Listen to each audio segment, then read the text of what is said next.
Ciao a tutti ragazzi e ben ritrovati in questo nuovissimo video di Wilco Games. Qui ragazzi con il buon Arekoki che oggi vi farà da speaker e vi presenterà finalmente il primo video di speed modeling del canale. Sono contentissimo effettivamente di mostrarlo, spero che agli appassionati comunque possa piacere questa tipologia di video, perché nel caso ne porteremo molte altre, ne abbiamo una grandissima intenzione, quindi godetevi ragazzi questo videozzo. Ma bando alle ciance ragazzi, e parliamo del protagonista del nostro video, che di fatto vabbè è un modello ragazzi, ormai lo sapete, ma in particolar modo è un modello, perché mi sono basato su un personaggio comunque che è stato già inventato.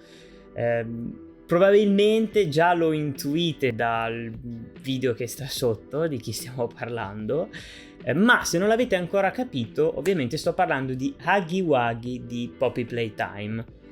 Non è il protagonista di questo videogioco, però veramente ormai è sulla bocca, cioè tutti continuano a parlare di questo cavolo di pupazzo blu di questo videogioco, che all'apparenza può essere carino e puffoso, ma di fatto non lo è, perché Poppy Playtime è un videogioco horror survival, quindi già questo mi può portare a pensare effettivamente che non è tanto carino e puccioso, anche se mi sarebbe piaciuto. A me piacciono sempre i giochi belli e pucciosi. Continuando effettivamente a parlare del videogioco, probabilmente lo conoscerete tutti, ma in tanti non sapranno effettivamente gli autori di questo piccolo capolavoro. Di fatto Poppy è stato realizzato da uno studio indipendente chiamato Mob Games, quindi a tutti gli effetti un indie, e penso che neanche loro comunque si immaginassero un successo così elevato per questo videogioco. Il primo capitolo è stato pubblicato il 12 ottobre 2021, proprio perché questo gioco l'hanno pensato a capitoli, probabilmente non avendo un budget sufficiente per riuscire a produrre tutti i capitoli in una botta e cercando di guadagnare sufficienti soldi per produrre i capitoli successivi. E devo dire che non hanno avuto tanti problemi a livello di soldi, perché già il 6 maggio del 2022 il secondo capitolo l'hanno tirato fuori, che tra l'altro per chi l'avesse giocato penso veramente che sia un capolavoro. Ti tiene attaccato e ti crea un'ansia con un pupazzo che è incredibile. C'è veramente tanta competenza secondo me da parte degli sviluppatori di questo videogame. Di fatto di che cosa parla questo videogioco? Qual è il vero protagonista? Perché di fatto Huggy Wuggy è il nemico principale del primo capitolo, ma chi è il vero protagonista? Di fatto non se ne parla tantissimo, proprio perché è un personaggio, non vi dico inutile, ma quasi al fine della trama, almeno per il momento. Il giocatore interpreta un ex dipendente che deve visitare una fabbrica di giocattoli abbandonata, dopo che lo staff è apparentemente scomparso senza lasciare traccia. I giocatori devono quindi arrivare a risolvere degli enigmi per riuscire a proseguire e scappare da questo mostro. Infatti ne vedrete tantissimi, per esempio all'inizio c'è l'enigma legato ai colori del trenino, non so se avete presente, per riuscire ad aprire una porta con una combinazione di colori, eccetera eccetera. Insomma, gli enigmi sono tutti piuttosto semplici ed elementari, e il gioco comunque riprende un po' la meccanica di successo che c'è stata con Slenderman. Non so se avete presente, ma ragazzi, anche qui stiamo parlando di un titolo enormemente conosciuto. Ogni volta che comunque apparirà Huggy Wuggy o comunque qualsiasi nemico, noi dovremmo scappare e evitare che ci prenda, altrimenti ci mangia, eccetera.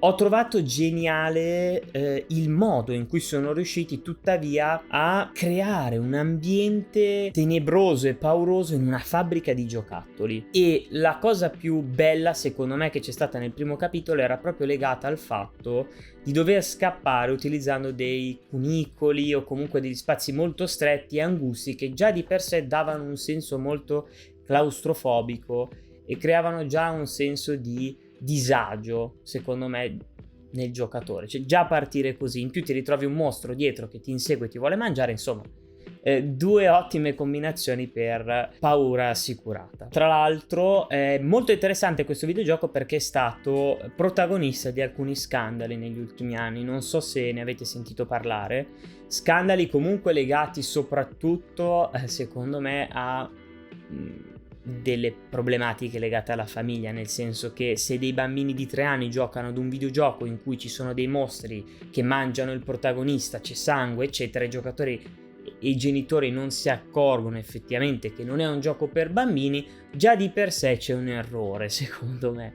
Però devo dire anche che in parte è legato probabilmente alla cattiva veicolazione del prodotto da parte dei content creator, che hanno spinto questo videogioco soprattutto non basandosi effettivamente sull'età dei propri follower, e quindi facendo credere molto spesso che si trattasse di un gioco per bambini quando di fatto non lo era. Quindi diciamo che c'è un po' una brutta combinazione da parte di questi due fattori. Di fatto Huggy Wuggy non si presenta come un videogioco per bambini e non è indicato, per dire, nella scatola, comunque nella descrizione, come un videogioco per bambini. Semplicemente ci sono stati un po' di eventi che hanno portato a questa serie di scandali. La cosa più divertente è che comunque ormai qualsiasi negozio che venda giocattoli, o comunque in generale nelle varie bancarelle anche di Milano, io continuo a trovare questo personaggio informe e disgustoso che mi guarda con uno sguardo terrificante e dico: ottimo, questo per un bambino di 2 anni sarebbe perfetto. Ma tolto questo ragazzi, penso di avervi fatto comunque una bella introduzione su questo videogioco. Parlerei effettivamente adesso di che cosa sto facendo effettivamente nello schermo. Logico che non vi posso parlare per 20 minuti solo di Huggy Wuggy, anche se mi sarebbe piaciuto, ma parliamo del lato un pochino più tecnico del piccolo diorama che ho pensato di realizzare in tributo a questo fantastico videogioco. Come avete visto mentre stavo parlando di Poppy Playtime, in generale io sono partito con la realizzazione dei volumi del personaggio, per poi arrivare ai dettagli come può essere il fiocco eccetera. È fondamentale, quando andate a modellare in generale qualsiasi cosa in qualsiasi software, partire sempre dai volumi e basarsi sempre su delle reference. Anche i più grandi modellatori della storia si basano sempre su delle reference. Perché? Perché altrimenti viene un chess, nel senso che non basandovi su niente è complesso riuscire ad arrivare ad un prodotto particolarmente interessante. Anche un 2D artist si basa sempre su delle reference. È difficile cercare di produrre un qualcosa di innovativo e particolare se non ci si basa su un qualche immagine. Lo so, sembra assurdo, ma ragazzi è così. Io in particolare mi sono basato ovviamente sulle reference che c'erano disponibili ovunque online. Se volete produrre voi un modello potete benissimo farlo anche da zero, nessuno ve lo impone, ma sicuramente vedrete dei risultati probabilmente più di scarsa fattura rispetto che basandovi su delle reference. Prendendo per esempio un modellatore importantissimo dei videogiochi, come può essere per esempio Grassetti, non so se lo conoscete, ma è il modellatore di Kratos dell'ultimo God of War uscito e di quello che deve uscire. E ragazzi, lì vi rendete conto che non c'è storia, cioè basandovi su reference riuscite a riprodurre anche delle fisicità e delle cose che ad occhio nudo, così basandovi sul nulla, non riuscireste a riproporre. In questo specifico caso ovviamente Huggy Wuggy non si basa su un personaggio effettivamente esistente, ma probabilmente sono stati lunghi studi di reference 2D per riuscire ad arrivare a questo prodotto finito.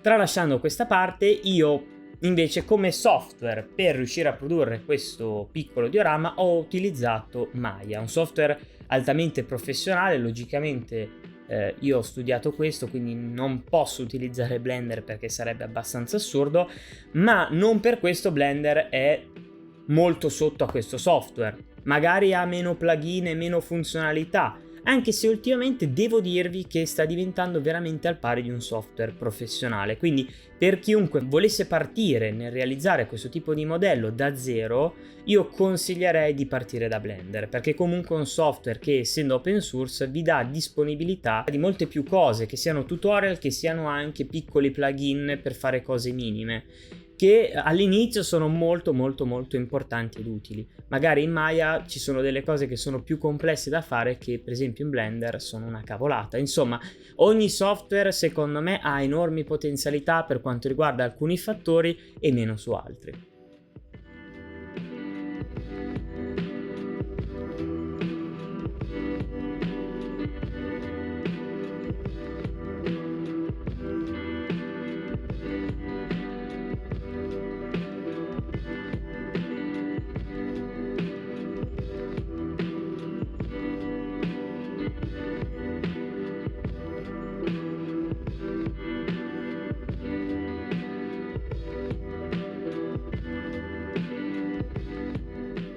Un problema di Maya, per esempio, è che non puoi buttare poligoni a caso, cioè devi comunque arrivare a non esagerare. Infatti io creo sempre delle geometrie non troppo alte di poligoni, altrimenti il software crasha ed esplode.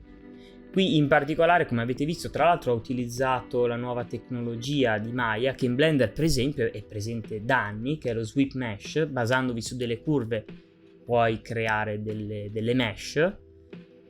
Io ovviamente ho dovuto scaricare l'ultima versione di Maya, altrimenti non avevo a disposizione questa piccola aggiunta, che però può essere veramente fondamentale per risparmiare un sacco di tempo. Per esempio, per fare un anello così, vedete, in 2 secondi, tac, fatto, via, finito e basta. Tra l'altro la figata è che avendo la curva potete continuare a modificare senza problemi.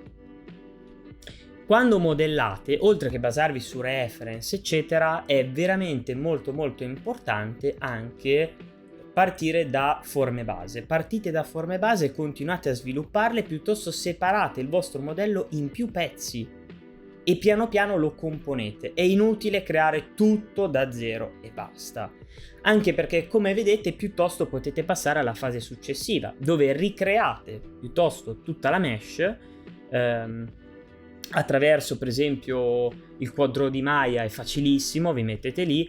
In questo modo avrete anche una geometria estremamente pulita e estremamente controllata, che vi permetterà poi di realizzare un rig in modo molto più facile. Che cos'è poi il rig? Di fatto, quando voi vedete le animazioni dei personaggi, è necessario creare uno scheletro prima per poterli animare. E se avete una geometria estremamente sporca, non riuscite a muovere niente in maniera corretta. Quindi vedrete il braccio che esplode con tutti i poligoni sminchiati, eccetera, eccetera. Quindi questa fase, se dovete rigarlo, quindi dovete animarlo, è pressoché fondamentale. In alcuni casi si può evitare, ma ragazzi, io consiglio quasi sempre di farla. Poi ovviamente dipende dalla pipeline di ognuno e dipende dai metodi di ognuno.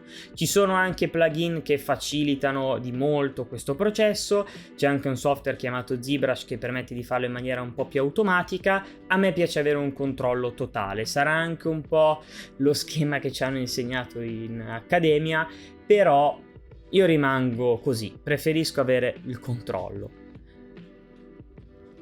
Poi ragazzi, potete decidere veramente voi come modellare, potete decidere anche direttamente di modellare tutto senza fare questa fase, quindi non fare come ho fatto io, di modellare prima con le forme base e poi ricreare la geometria. Insomma, ognuno può fare quello che vuole, non è che ci sia un metodo preciso e perfetto per ogni cosa.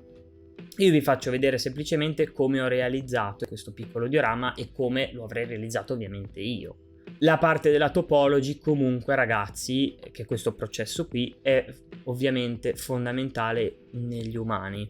Se dovete realizzare un umano, ragazzi, la topologia deve essere perfetta, altrimenti veramente non potrete riuscire a dare quell'espressività e quelle emozioni che sono presenti per esempio in The Last of Us 2, che è fantastico. Ovviamente è molto importante per riuscire a rendere più credibile possibile il modello. Qui ragazzi invece sono passato alla fase di UV. Non so se avete presente che cosa siano le UV, perché per chi non modella magari è un concetto un po' astrale o comunque strano, ma in verità è piuttosto semplice. Se voi dovete andare a texturizzare il vostro modello, è necessario prima andare a realizzare dei tagli nella mesh, rendendo praticamente piatto, come un foglio di carta, il vostro modello. In questo modo, se voi per esempio passate in Photoshop eccetera, potrete andare a colorare questo vostro modello tutto schiacciato e riuscirete a ottenere poi gli effetti finali fichissimi che vedete nei videogiochi. Poi è una fase ovviamente fondamentale, a meno che anche qui non dobbiate per esempio realizzare un personaggio con colori totalmente flat, con colori totalmente piatti. Se prendete per esempio un Fall Guys, lì non è che ci sia un grandissimo bisogno di fare UV perfette, di fatto sono colori veramente piatti. Poi comunque secondo me realizzare delle buone UV ti consente di avere più flessibilità poi dopo, e tra l'altro ricordatevi la chiave per realizzare delle buone UV non solo è di vedere per esempio, come vedete, tutti i quadratini delle stesse dimensioni, perché ti fa capire che è stato tagliato in modo accurato, ma è anche necessario che lo spazio dell'OV, quello che vedete a sinistra, sia il più possibile pieno, perché tutto lo spazio che voi non andrete ad utilizzare sarà spazio sprecato, ma che comunque il software andrà a calcolare. Quindi se voi prendete un'immagine in 4K e utilizzate solamente un angolino di quello spazio, non solo la texture sarà molto più di bassa qualità, ma tra l'altro andrete a sprecare lo stesso quantitativo di una texture 4K. Quindi è molto importante andare a riempire il più possibile lo spazio dell'OV. Qui invece sono passato a un software di modellazione molto più professionale, ZBrush. Questo serve per realizzare tutte le decorazioni del personaggio. Quindi per esempio nel caso delle mani di Huggy Wuggy, che non erano mani staccate, non aveva dita staccate, qui era molto interessante poter realizzare direttamente zac zac con 2 linee le dita e via. Ma se dovete andare a fare dettagli molto più complessi, ZBrush è fondamentale, ragazzi, vi risparmia un sacco di tempo. Su Maya è impossibile aggiungere quelle decorazioni, già su Blender è un po' più fattibile. Qui invece sono passato ad un software molto carino, anche questo molto professionale, per la realizzazione delle texture, si chiama Substance Painter. Mentre Maya, secondo me, al giorno d'oggi è facilmente sostituibile, diciamo che Substance al momento è un po' il re del texturing, almeno per quanto riguarda il texturing da game, perché se andate a vedere quello un po' più da film, già ci sono software per esempio migliori come possono essere Mari eccetera, ma nel game non solo Substance vi dà una flessibilità maggiore, ma vi dà anche la possibilità di texturizzare velocemente e in maniera procedurale. Quindi praticamente se vi creerete dei materiali appositi, in un battibaleno riuscirete a texturizzare in un secondo il vostro modello, creando degli effetti sbalorditivi in veramente pochissimo tempo. Gli effetti stylized, che per esempio vedete nei video online, gli effetti stilizzati, sono ricreati molto bene da Substance in maniera automatica. Quindi se volete puntare effettivamente a quel tipo di arte, che per esempio è la mia preferita, Substance secondo me vi viene molto soccorso. Poi ognuno può texturizzare come vuole, può utilizzare qualsiasi software, può utilizzare anche Photoshop, per dire. Non ci sono limiti, e il bello del 3D è che ci sono una marea di software per fare qualsiasi cosa, e quando dico qualsiasi cosa dico proprio qualsiasi cosa. Qui in particolare, vabbè, Huggy senza pelo è terrificante, è veramente orribile. Infatti non vedevo l'ora di mettergli il pelo, dopo vi farò vedere come realizzarlo. E come vedete, tac, con un materiale ben fatto, in un secondo già l'effetto è fighissimo. Già l'effetto è veramente figo. Io in particolare per il materiale mi sono molto ispirato ad un materiale creato da un youtuber chiamato Tredex, che secondo me è bravissimo.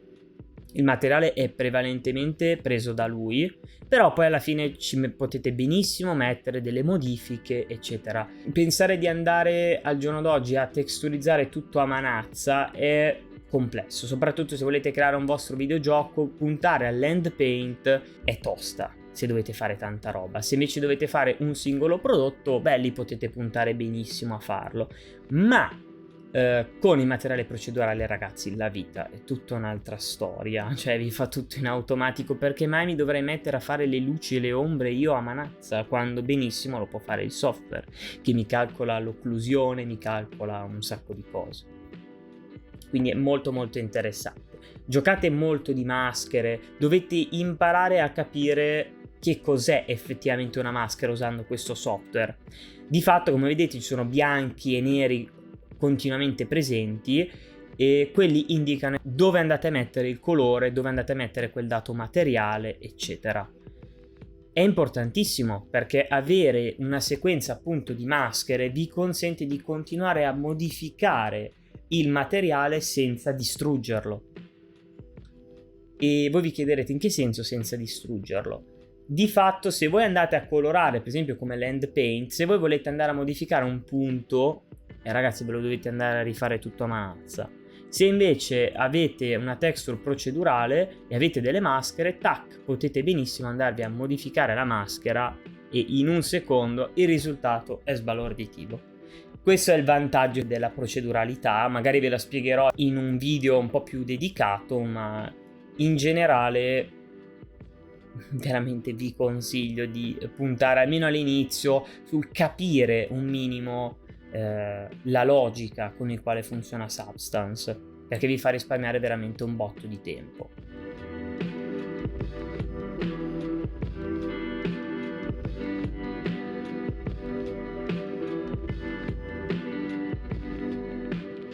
Qui poi sono passato a fare i cubozzi e sinceramente qui sono un po' impazzito, nel senso che non trovavo le lettere e non avevo sbatta di scaricarlo, lo dico proprio apertamente, quindi alla fine ho utilizzato le lettere che ho trovato sul software e via. E qui siamo passati invece alla fase forse più divertente da vedere, ma più snervante da realizzare, che è ovviamente il FUR. Su Maya, ed ecco il perché io utilizzo effettivamente Maya, c'è un plugin chiamato Xgen che vi permette di fare questa cosa in maniera veloce ed Xgen è uno degli standard di mercato per quanto riguarda la realizzazione del FUR. Non è anche qui l'unico plugin esistente, ma è ottimo. Successivamente, come avete visto, io tra l'altro ho scaricato delle texture di peli, li potete scaricare veramente ovunque online, scrivete Air Texture e vi fate il pelo in battibaleno. Essendo che il FUR comunque ha sempre la stessa UV, è facilissimo, ogni pelo ha la stessa texture. Passato poi a realizzare il pelo, voilà, qui si realizza il rig che è lo scheletro, quello di cui vi parlavo prima. Si piazzano queste piccole sferette che si chiamano joint. Io in particolar modo qui, per velocizzare questo processo, ed essendo che comunque doveva essere un rig semplice, mi sono avvalso di un plugin chiamato Advanced Skeleton, presente ahimè solo su Maya mi pare, non mi pare che sia presente per esempio su Blender, ma è ottimo perché in pochissimi secondi è possibile realizzare un rig di altissima qualità, ottimo per il nostro scopo. Su Blender ho visto che in generale ci sono tantissime alternative che vi permettono di realizzare rig in maniera velocissima. Su Maya invece io trovo che Advanced Skeleton sia eccezionale, mi trovo veramente bene, quindi se dovete fare un rig veloce, comunque molto professionale, Advanced Skeleton vi dà l'opportunità di realizzarlo bene, esattamente come lo volete voi, quindi non a cavolo, e i risultati sono eccezionali. Tra l'altro poi esatto, io ci ho aggiunto qui una blanche per l'apertura della bocca, quindi per farlo diventare anche cattivo, e il risultato che otterrete sarà più o meno questo qui. Ovviamente su rig si potrebbe andare a parlare veramente per ore, è una delle cose forse più divertenti, mi piace fare perché è qui che prende effettivamente vita il personaggio.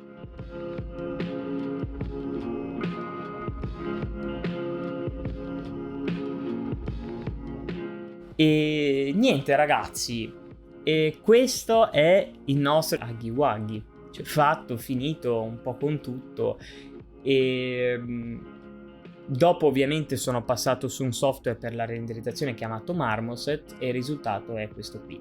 Ho voluto tenere un'animazione comunque piuttosto semplice, quindi niente di particolare, ma il risultato ragazzi spero che vi piaccia, lo trovate eventualmente anche sul mio profilo ArtStation, spero che vi piaccia. Con questo ragazzi io vi saluto e ci vediamo al prossimo video di speed modeling o comunque video in cui parliamo di cose in generale. Ciao amici!